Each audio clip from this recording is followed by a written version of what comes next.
Well, today's episode is going to be a short one. So we got NXT UK with the main event being part 2 between Rampage Brown and Joe Coffey.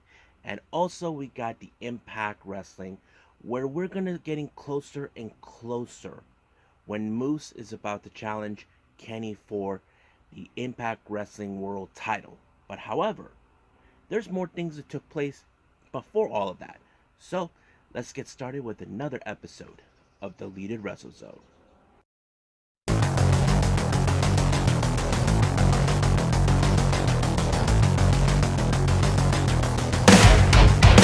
Are you ready? Get up, get up! Get up, get up! Get up, get up! Get up, get up! Get up, get up! Get up, get up! Welcome everybody to Deleted Wrestle Zone, all things that it's pro wrestling with AEW, NXT, New Japan Pro Wrestling, Impact Wrestling, the National Wrestling Alliance, various promotions, wrestlers, matches, and championships. I am your host J-Rod here. So before I begin reviewing, I want to apologize that I was unable to throw in the other DDT event that I was planning on. I was a little behind on this one because I did watch NXT UK and Impact Wrestling, but I will make that up whenever I get another chance. But for now, I'm trying to stick to what's coming up for every day. As you know, today is Friday.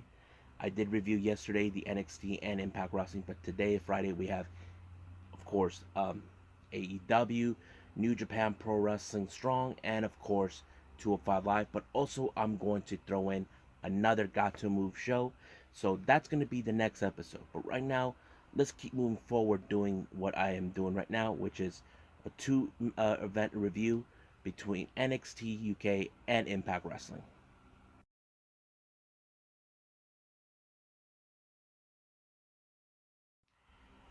Okay, so we got NXT UK, which is gonna has a really big main event, which is part 2 between Rampage Brown and of course leader of Gallia's Joe Coffey.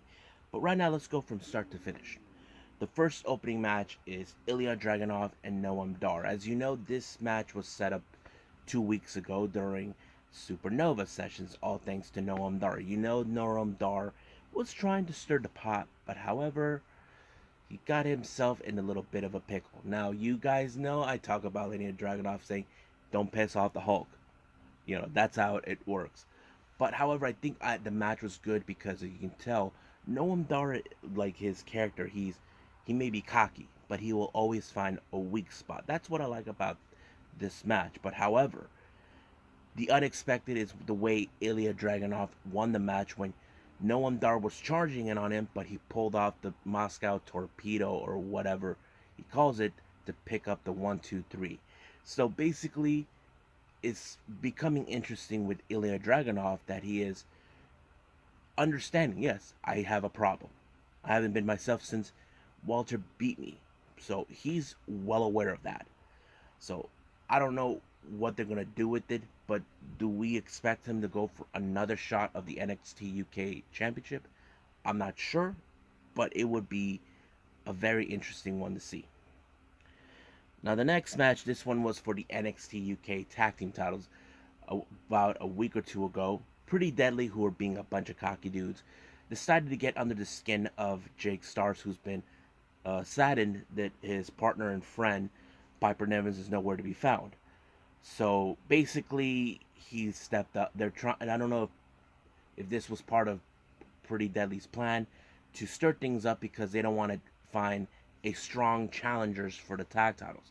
So basically, Jake Stars had to find a partner, and of course, luckily, I was surprised who he picked. Basically, it was nothing more than none other than Nathan Frazier. I say that was a good pick. But however, you know how Pretty Deadly always finds ways to counter or try to cheat their way through to ensure they win, and that's exactly what they did, which they retain the titles.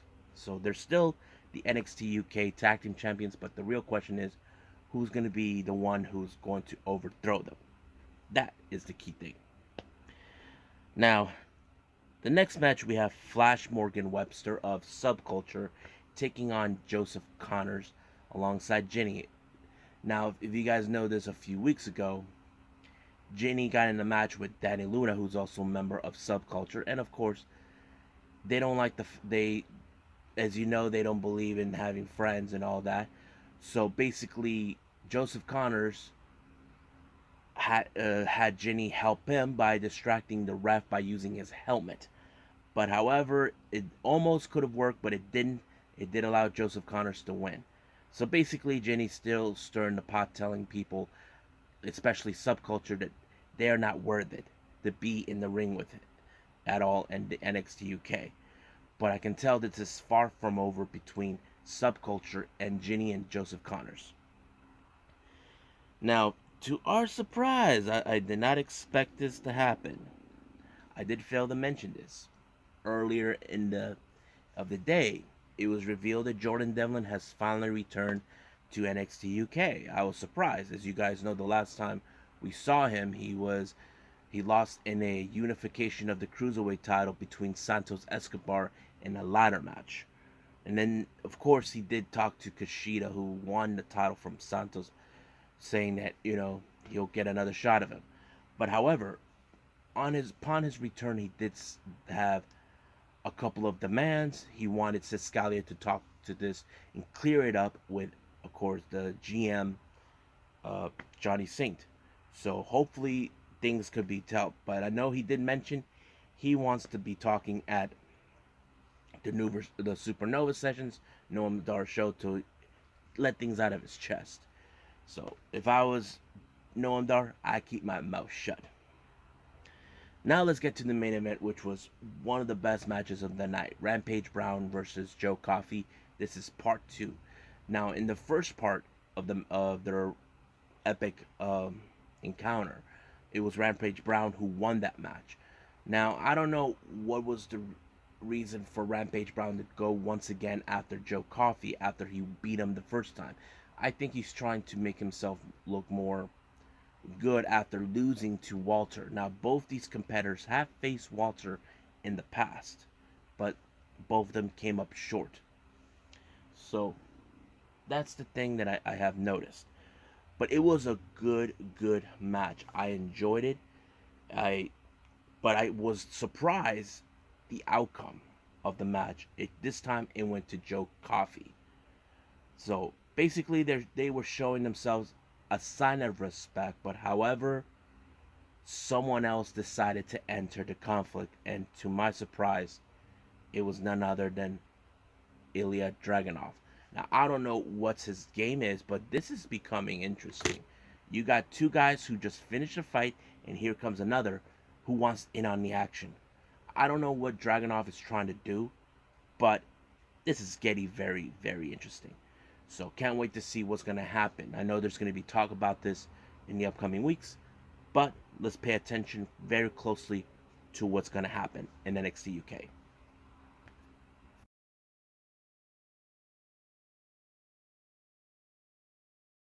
Okay, so we got Impact Wrestling. It started in Beyond the Impact, or Before the Impact.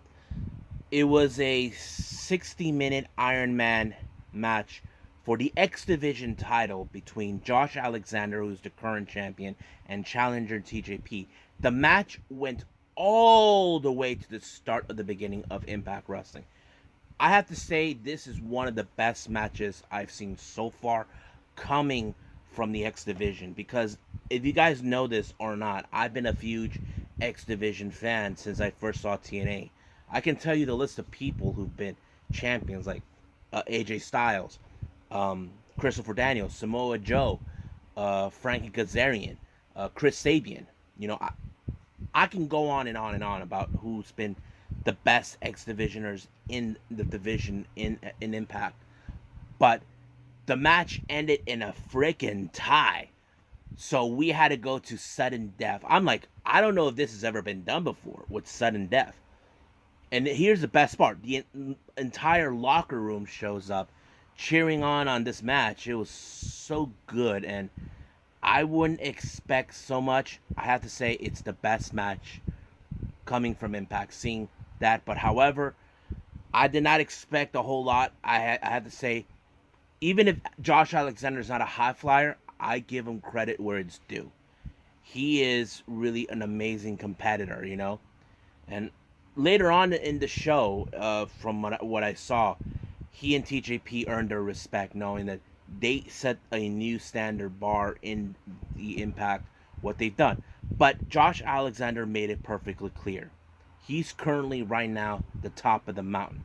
He doesn't consider right now the Impact World title is at the top of the mountain because it's hijacked by Kenny Omega, but he is looking for challengers. So Scott D'Amore knows what he's asking, but however, he got challengers left and right coming. Petey Williams, who else?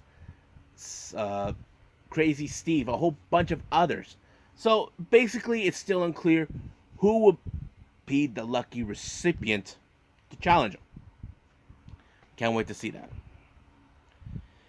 Now, this next match is a tables match between Rohit Raju and Jake Something. Now, this rivalry took place a while back before Under Siege during the six-way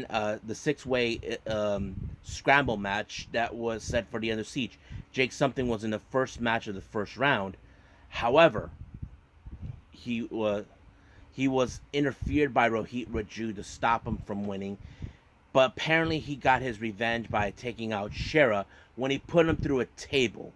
And now this tables match is that. Now, Rohit Raju did everything in his power to try to take him out try to take him out as much as possible, weaken him, even put him in submission, even though he's supposed to win in a tables match. But he knows if he can weaken him, he can put him through a table. But so far, it did not work. Jake Something actually speared Rohit Raju right through the table and allowing himself to win the match. And I have to say it was a good one as well. Now, earlier in the day, Morrissey showed up and demanded a match against Rich Swann. He approached D'Amore, and D'Amore said that Rich Swann felt the same way, so he actually set up a match. So it's going to be Rich Swann versus W. Morrissey. And as for the reason it was going on, Rosemary is now in line for a Knockouts title. So basically what is happening is this is going to be a very interesting match. But however, it appears that Havoc also wants they have the same interest. They want the Knockouts title. But however, whoever's going to be in it, it's going to be the most interesting thing that's going to take place. So basically, but however, Deonna Purrazzo is getting fed up with D'Amore throwing all these challenges and all this. Possibly that's what's going on. So she's getting sick and tired of it. So we'll see with that. Now, the match that we were expecting, Rich Swann versus W. Morrissey, it did not start out in that way. Rich Swann was already in his ring entrance, but W. Morrissey showed up and attacked him. It became a brawl. It didn't have no match. It was like a no contest or no start of the match. He even tried to take him out. Security tried to stop him. Even Willie Mack came around. But however, I don't know how this is going to take place. But however, it was told that Rich Swann will face W. Morrissey at Against All Odds. But however, the Thursday before the Against All Odds, Willie Mack will get another shot at him in a no disqualification match. Now, Tennille Dashwood and Caleb decided to talk to Rachel Ellering for whatever reason. Tennille has been hunting, trying to find a partner for herself. We all know her track record. She is terrible with partners. She just leaves them. That's the sort of thing. She even tried to be partners with Taylor Wilde, but Taylor Wilde has no intentions. We still don't know yet what's going on with Taylor Wilde. I don't know if she got injured or whatever the scenario. We do know she was going to be back, but it didn't happen that way. Now, recently we have seen the so-called professional wrestler saying that he can teach Sam Beal how to be professional, since he's trying to teach him how to be a professional. I don't think it's working out. You know, he just doesn't know. That's what he thinks. I feel like this whole thing with Sam Beal, it's kind of ridiculous, but I don't. Now, this next match, it was for the Knockouts Tag Team titles. between Jordan Grace and Rachel Elling versus Fire and Flavor. I didn't expect a whole lot because I would have assumed, okay, Fire and Flavor could drop the title, but no. I think they're trying to keep legitimizing Fire and Flavor, more of the legitimate tag team, because there's not a whole lot of legitimate tag teams in Impact, not like back in the day. But however, I was surprised that it was Fire and Flavor the one. They even proved their point that no one can beat them. Now, they went backstage to gloat that no one can beat them, but however, Scott D'Amore showed them their next challengers, and their challengers is none other than Susan and Kimberly. So basically, Susan tells both of them they lost that 10-woman tag match, but no, they're saying it was them. They're not happy with the result.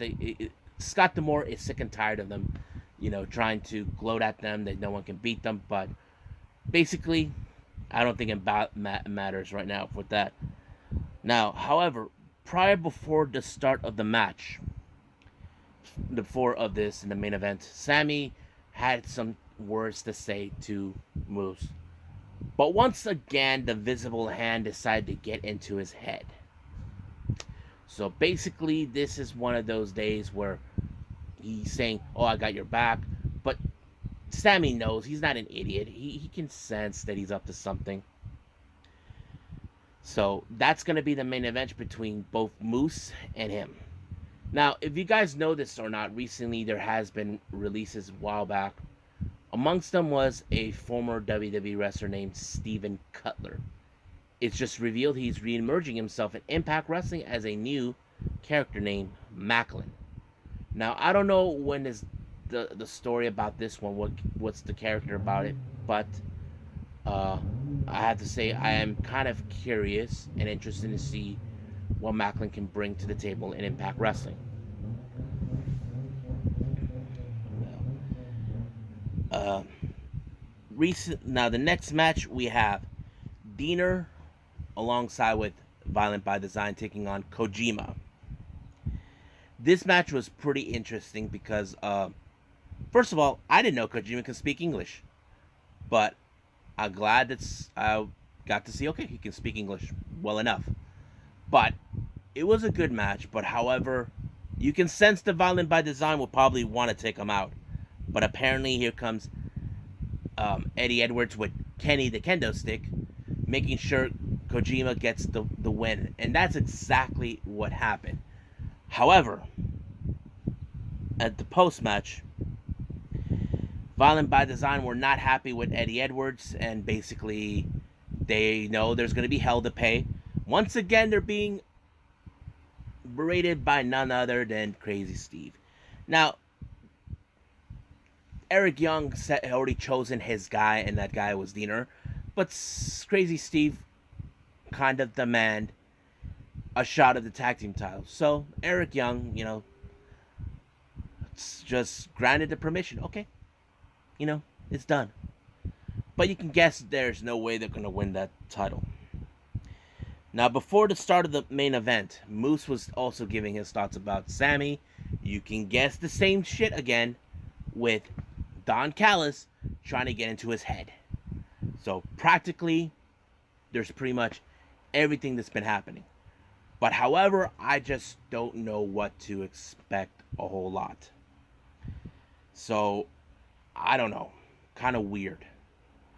But however, the match itself with Moose and Sammy was unbelievably awesome. I enjoyed every move that happened. I like how Moose his arm was hurt. He's trying to move on, but of course, the match was interrupted by the Good Brothers. But Kenny and the Good Brothers showed up and tried to take them out. However, Don Callis, who he thinks he's very smart, he thinks, I took out the competition. There's no way he's going to face anybody against all odds. But the more went over his head and contacted Tony Khan to discuss the matter. There is a possibility we can see a triple threat match, which is the last thing Don Callis wants to do. So, who knows how this is going to go out, but I'm excited to see this.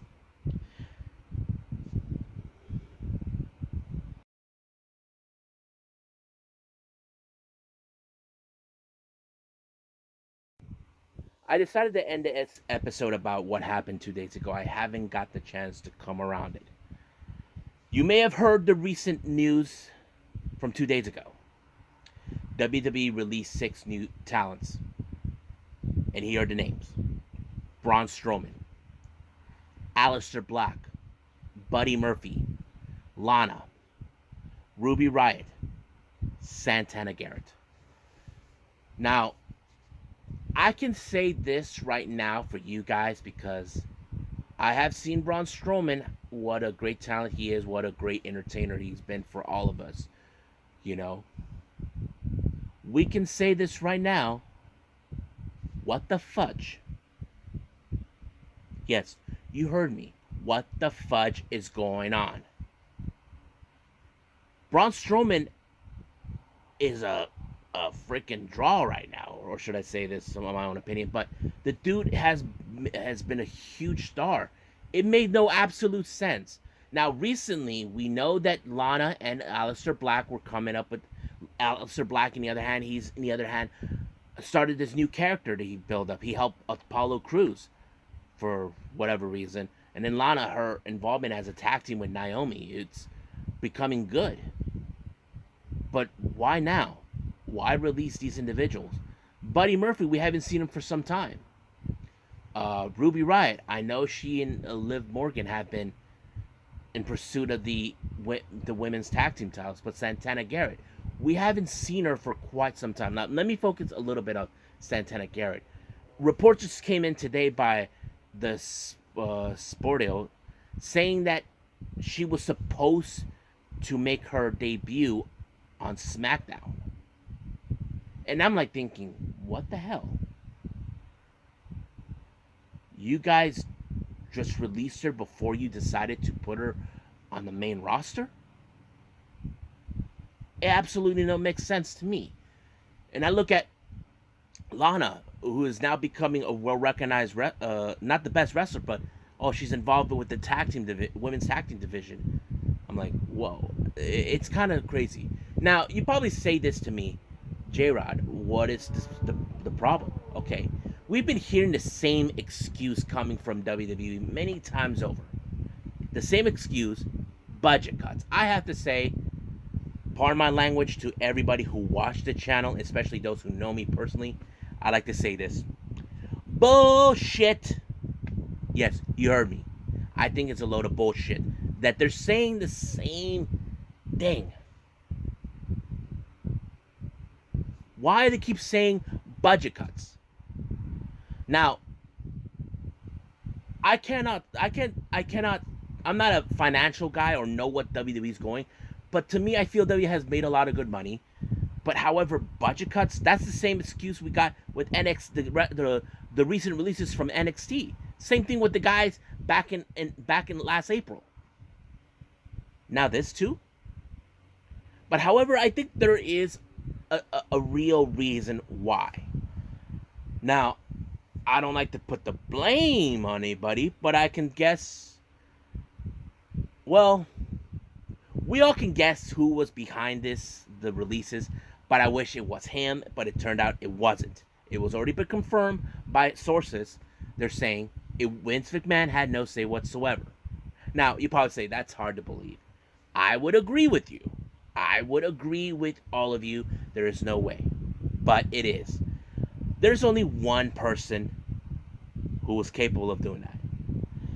And it's the same guy who's been making headways recently. I'm talking about Nick Khan. Yes, you heard me, folks. Nick Khan. He's now the president of the company. So you probably say, why him? I don't know. But here's what I've been hearing so far. There has been rumors and speculation that WWE are in selling the company. Now you probably say, the hardcore WWE fans probably say, there is no way that could happen. I would agree with you. However, it appears that's what is going on.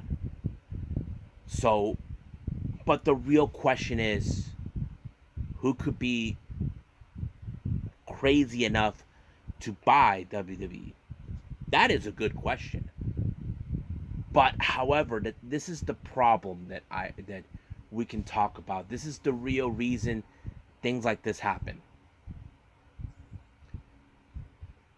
What do these people know about wrestling? Whoever intends to buy them. That is the question. This is something like we look at the creative team. They don't write good stories about wrestling. They just do what they can. It's the same thing. I just don't know. But all we can do is right now is follow what's going on, what social media has been putting out, what these wrestling news outlets have been saying. But right now we need to pay attention to what is happening. Now, is this the end of the world for the 6 wrestlers that have been released? No. Recently, this just came around from Billy Corgan, the president and the owner of the National Wrestling Alliance, or as we call it, NWA. He heard about what happened. He feels like what happened to these 6 wrestlers is not, it's uncalled for. It made no sense to him either. And when I heard him say that, I said, hallelujah, thank you. But they did ask him this. Out of all the 6 wrestlers that were released recently, who would he like to have in the NWA? Without hesitation, he picked Braun Strowman. I'm like, nice choice. I mean, I could see that, but it makes more sense. Now, what do we think about what's going to happen to the others? Well, here's the thing. Lana, we can say she could go to AEW to be closer to her husband, Miro, her real-life husband. Aleister Black, I don't know. I mean, he could go anywhere. Like Impact or anywhere. It's still word about his wife, Zelina Vega. What's going on? There were rumors circulating she could return. It's still unclear on that. Who else? Buddy Murphy, I'm not sure. But it would be interesting to see him where he's going to go. Ruby Riott, I'm not sure. Santana Garrett, well, we all know where she's been. She's been a huge star in the women of wrestling, but everywhere in the independents. So right now, we don't know. It's kind of hard to picture where they could go. But I know some of you AEW fans are saying they could hire them. But look, they can't just take anybody. They just have to take the ones who are of value to them. And that's the key thing. They can't just take all of them. They have to be valuable to them in some reason. And that is the true fact. Do I like what they're saying? No. But it is what it is. Well, I hope you guys enjoyed this episode, me talking about NXT UK and Impact Wrestling, but also venting about the recent releases in WWE. But like I said, don't know what's going to happen. Now, before I go, I want to give this special announcement. It's already been announced that when Impact Wrestling will do their next pay-per-view after Against All Odds Slammiversary, they're going to bring back fans again, finally for the first time in over a year. And this is going to be limited. I'm kind of curious how this is going to play out. Now, we have AEW doing that. We don't know how WWE is going to do that. They're still in the Thunderdome. But this is going to be an interesting thing that's going to happen. But I will continue more. Stay tuned for the next episode, which is Got to Move Pro Wrestling, AEW, 205 Live, and of course, New Japan Strong. But for now, I'll see you guys in the next DWZ time. Same DWZ channel. I must bid all of you adieu. So goodbye. Mwah. And have a nice day. Bang.